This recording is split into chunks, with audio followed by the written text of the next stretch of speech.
Pada video sebelumnya, kami telah membahas 3 amalan yang berpahala haji, yakni sholat 5 waktu berjamaah di masjid, melakukan sholat isyraq, dan menghadiri majelis ilmu di masjid. Jika Anda belum menontonnya, silakan tonton terlebih dahulu ya, agar pembahasan lanjutan ini tidak rancu dan mudah Anda pahami. Baiklah, berikut amalan-amalan lain yang senilai dengan pahala haji apabila sungguh-sungguh dikerjakan dengan niat karena Allah Ta'ala.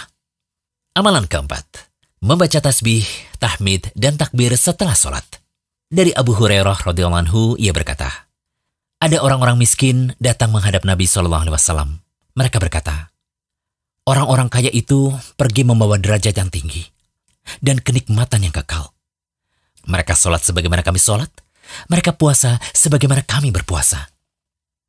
Namun, mereka memiliki kelebihan harta, sehingga bisa berhaji, berumroh, berjihad, serta bersedekah. Nabi SAW lantas bersabda, maukah kalian aku ajarkan suatu amalan yang dengan amalan tersebut kalian akan mengejar orang yang mendahului kalian dan dengannya dapat terdepan dari orang setelah kalian? Dan tidak ada seorang pun yang lebih utama daripada kalian kecuali orang yang melakukan hal yang sama seperti yang kalian lakukan.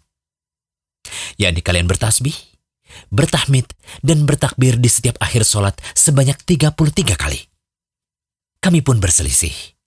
Sebagian kami bertasbih 33 kali, bertahmid 33 kali, bertakbir 34 kali. Aku pun kembali padanya.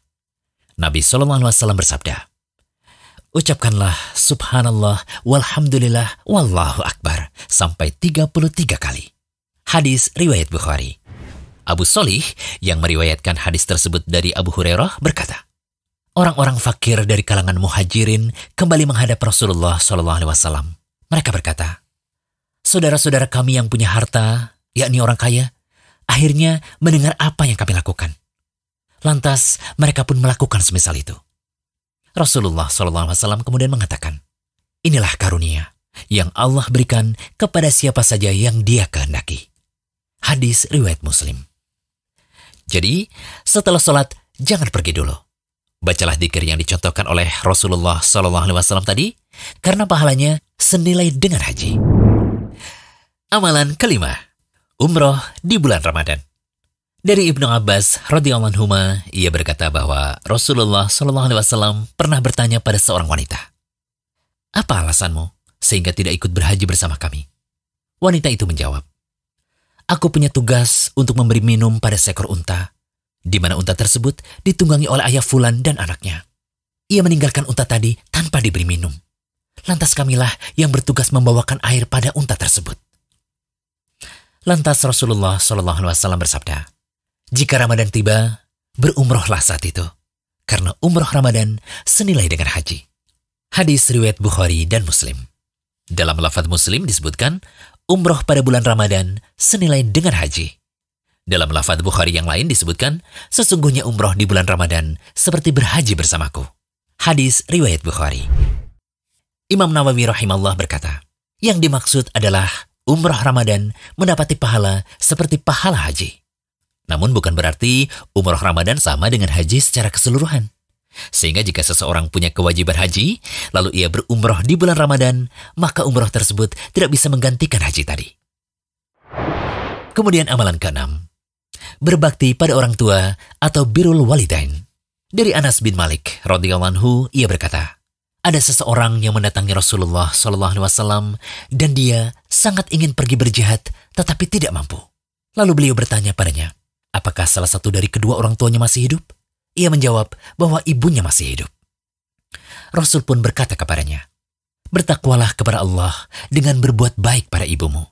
Jika engkau berbuat baik padanya, maka statusnya adalah seperti berhaji, berumroh, dan berjihad.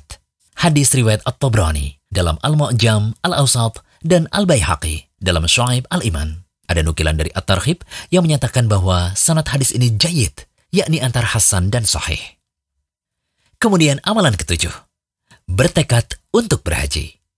Karena siapa yang memiliki udzur menunaikan haji, tetapi punya tekad kuat dan sudah ada usaha untuk melakukannya, maka dicatat seperti melakukannya. Contoh misalnya, ada yang sudah mendaftarkan diri untuk berhaji, tetapi ia meninggal dunia sebelum keberangkatan. Maka ia akan mendapatkan pahala haji. Kenapa sampai yang punya uzur terhitung melakukan amalan? Coba perhatikan hadis berikut. Dari Jabir radhiyallahu anhu, ia berkata, dalam suatu peperangan perang Tabuk, kami pernah bersama Nabi SAW. Lalu beliau bersabda, sesungguhnya di Madinah ada beberapa orang yang tidak ikut melakukan perjalanan perang, juga tidak menyeberangi suatu lembah. Tetapi mereka bersama kalian dalam pahala. Padahal mereka tidak ikut berperang karena mendapatkan uzur sakit. Hadis riwayat Muslim. Sebagaimana pula Nabi SAW bersabda, jika salah seorang sakit atau bersafar, maka ia dicatat mendapat pahala seperti ketika ia dalam keadaan mukim, tidak bersafar, atau ketika sehat. Hadis riwayat Bukhari. Itulah 7 amalan berpahala haji. Namun, amalan-amalan yang telah kami jelaskan tadi bukan lantas menggugurkan kewajiban haji ya. Perlu dipahami bahwa amalan-amalan tadi hanya senilai dalam pahala, bukan senilai dalam amal. Sehingga masih ada kewajiban berhaji bagi yang mampu untuk menunaikan rukun Islamnya. Contoh kasus lain misalnya, membaca 1 kali surah Al-Ikhlas setara dengan sepertiga Al-Quran. Meskipun surah ini sama dengan sepertiga Al-Quran, tetapi tidak bisa menggantikan bacaan Al-Quran. Salah satu buktinya adalah apabila seseorang mengulangi surah ini sebanyak 3 kali dalam sholat, tidak mungkin bisa menggantikan surah Al-Fatihah. Karena membaca surah Al-Fatihah adalah rukun sholat. Semoga bisa dipahami dengan baik, dan kami juga berharap amalan-amalan yang telah kami jelaskan pada video kali ini maupun video sebelumnya bisa menambah ilmu agar bisa diamalkan. Amin. Jangan lupa kunjungi rumaiso.com, update setiap hari, insya Allah.